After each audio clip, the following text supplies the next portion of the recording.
longitude and latitude of India. So latitude is nothing but a vertical line. These vertical lines are nothing but a shown vertical line. You can see the in your map also. Suppose you are having a blur vision or blur image, then obviously you can observe in your own books or PDF or whatever. So obviously you can see the vertical lines over here. These are the vertical lines. These vertical line depicts or shows nothing but the latitude. They show and indicate nothing but the latitude. While horizontal line, you can see horizontal lines over here. Imaginary lines, you can see also in your book. Horizontal lines shown over here. These nothing but they depict the longitude. They depict longitude. Okay. So latitude are nothing but the vertical line, and longitude nothing but the horizontal line. So obviously we study first latitude. Latitude is already shown and already given. Obviously we put the value in the last last topic also. So we study now 8 degree 4 minutes north. You can see here 8 degree. You can see here 8 degree and 4 minutes north. You can see obviously we are located in northern hemisphere and we will go towards north. That's why 8 degree 4 minutes north obviously, and 8 degree 4 minutes north. Why 4 minutes? You can see here 4 minutes already. Actually vision is very blurred, so you cannot see easily over here, but obviously you can observe in your own books. So 8 degree 4 minutes north and 37 degree. Here you can see this is 36, and above that is nothing but an imaginary line. 37 degree 37 degree 6 minutes north latitude. 37 degree 6 minutes north latitude. This shows latitude. Okay. Now we will go to longitude. Okay. 68 degree. You can see here. This is 67. I think. No, not 68. So obviously it is light. You can see none of touch. It lies on the 68 degree. 68 degree. Okay, 7 minutes east. It is related to east, obviously, because we are going towards the east. Actually, this part is the west, but we are going towards the east. We are measuring from this to this. That's why it is known as east. Okay, 78 degree 7 minutes east to 97. This is 96, and beyond that, Arunachal Pradesh lies. That's why it is known as 97 degree. 97 degree 25 minutes is longitude. So this is longitude, horizontal line. Horizontal line. Horizontally we are measuring longitude, and vertically we are measuring latitude. And when you are measuring latitude, you go from down to up. Okay, and from left to right. In case of measuring latitude, you have to go from down to up. And while measuring the longitude, you have to go from left to right. And you have to find those values on the map. Already all the values will be given on the map. Okay? And so, actually we have to find out only two values. Okay? First is latitude and longitude, and nothing else. Now Indira Point is the southernmost tip that we have studied. Now we go further. Which are the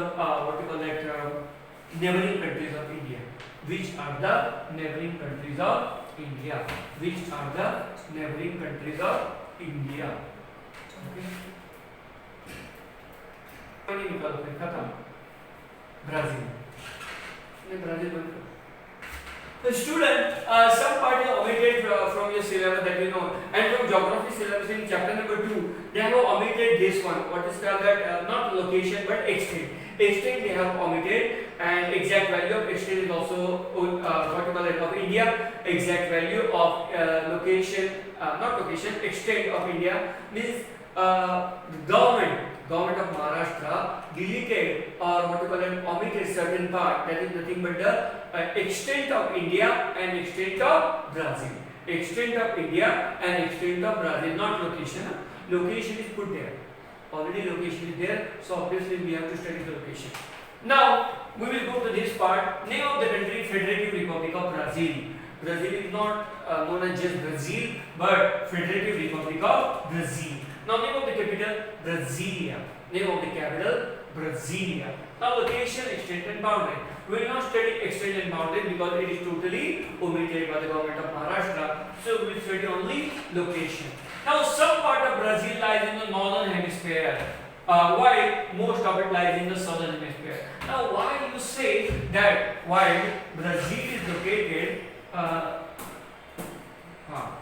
why Brazil is located in southern hemisphere? Okay. You can see here. Okay. Now you can see the map of Brazil over here. This is the typical world map, and you can see Brazil is located here. Okay, this is the location of Brazil. But now, why it is some part is located in northern hemisphere? Okay, because equator goes through it. Equator goes through it. That I have already told you previously. Okay, in previous topic of India, location and extent of India. So obviously equator, this is also imaginary line, goes to the Brazil and it cut Brazil into two parts. Not physically, not geographically, but imaginary. Okay. So upper part, that is known as northern part. Already it is the northern part, but it lies in northern hemisphere. I already told you, students, that the countries which lie above the equator are known as northern hemispheric country, or these countries are lying on northern hemisphere, and countries below the equator, okay, below the equator are known as southern hemispheric countries, or those countries lie on southern hemisphere. Okay, so you can see here, actually imaginary line passes through it, that is nothing but equator. It cuts Brazil into two parts, northern hemisphere and southern hemisphere. So some part of the Brazil lies in the northern hemisphere, while most part of it lies in the southern hemisphere. So this is, suppose this is cutting, you can see. Suppose equator passes like this. Equator passes like this. Then this part lies in northern hemisphere. Northern hemisphere, you can see here. And this part, and most part of Brazil lies in southern hemisphere.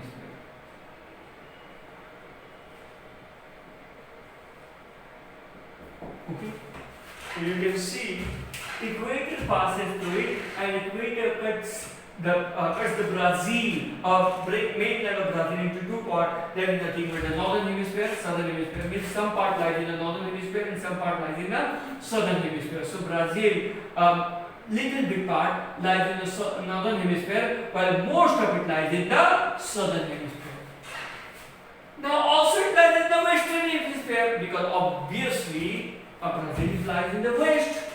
Brazil is not in eastern part, it is in the west, and that's why some part of it lies in the western hemisphere. Okay, western hemisphere of the South American continent. Obviously, Brazil lies in the Southern American continent or South American continent. This is nothing but the whole South America, and that's why Brazil lies in the Southern American continent. Okay. Now you can see the Brazilian mainland in this map, and equator passes to the Brazil. You can see here equator passes to the Brazil, and that's why some part of Brazil lies in the northern hemisphere, and most of it lies in the southern hemisphere, and some part of also lies in western hemisphere in what you call as southern continent of America.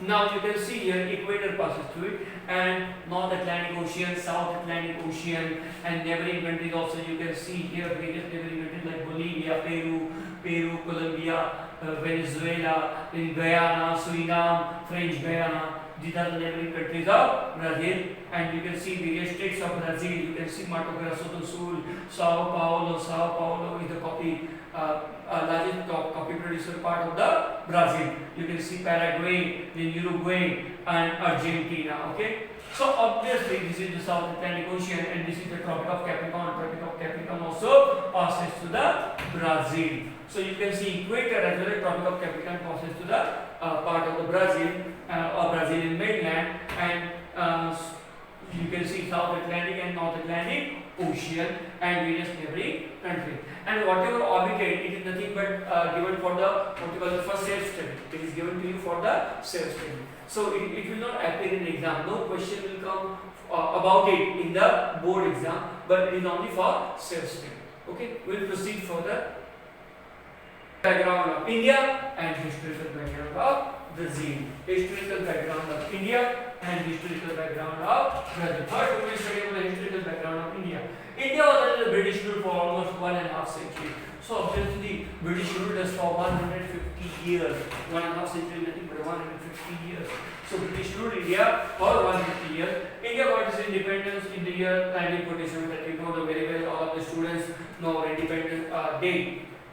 So 15th August 1947 we got independence from British. Now despite facing several problems like three wars means two wars with Pakistan and one war with China, that in 1971, 1962 and 1965, that we know very well. So obviously three wars after we fought these three wars, famine situation in various parts when we got independent from what you call the British. After within 4-5 years we faced severe famine, especially in some part of Bengal, okay, eastern part. You may call it Eastern India as well as other parts of India. So severe famine situation in various parts and similar issues after independence. Before independence also we faced severe famine, and after independence also we faced severe famine due to drought and crop failure. Now India is major developing country of the world, but now India is a major developing country. It is not an underdeveloped country. It is a developing country, major developing country of the world. It is also a major market for the world products. Now India is considered to be a global market too. That I already told you, or you know it very well. That it is a global market. Okay, all the companies are vying for India to sell their products, obviously to sell their product and to market their product. So India has become a global market for all the companies, all their products. Now, because of India's economic reforms from time to time, especially the reforms done by P.V. Narasimha, our late Prime Minister P.V. Narasimha in 1991, when he adopted globalization, privatization, liberalization, that is really nice standard, and because of these reforms, India's economic development has increased.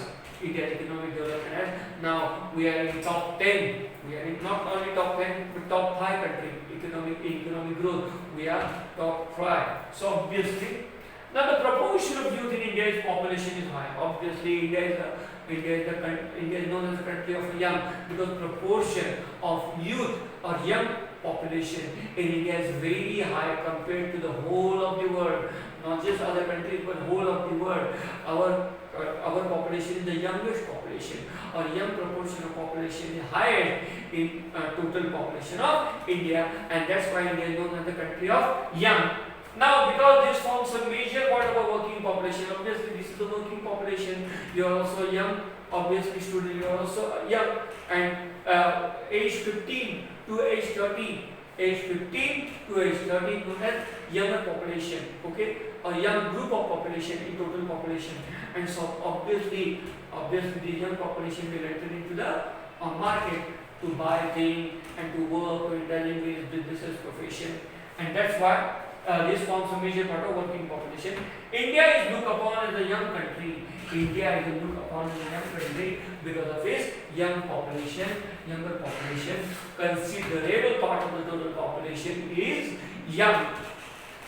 Now, we will go to historical background of Brazil. Historical background of Brazil. For more than 3 centuries, 3 centuries means 300 years. Okay, Brazil was under Portuguese rule. Brazil was ruled by Portuguese. Portuguese ruled Brazil for 3 centuries, means for 300 years, more than British. Now, Brazil gained its independence in 1822, but Brazil gained its independence way back in 1822. We got in 1947, means after decade. So obviously, they got independence in 1822. From 1930 to 1985, for this period of 55 years, or you may call it approximately 50 years. So, for more than a half century, obviously 55 is nothing but more than a half century. Half century is nothing but 50 years. So, 55 years means more than a half century.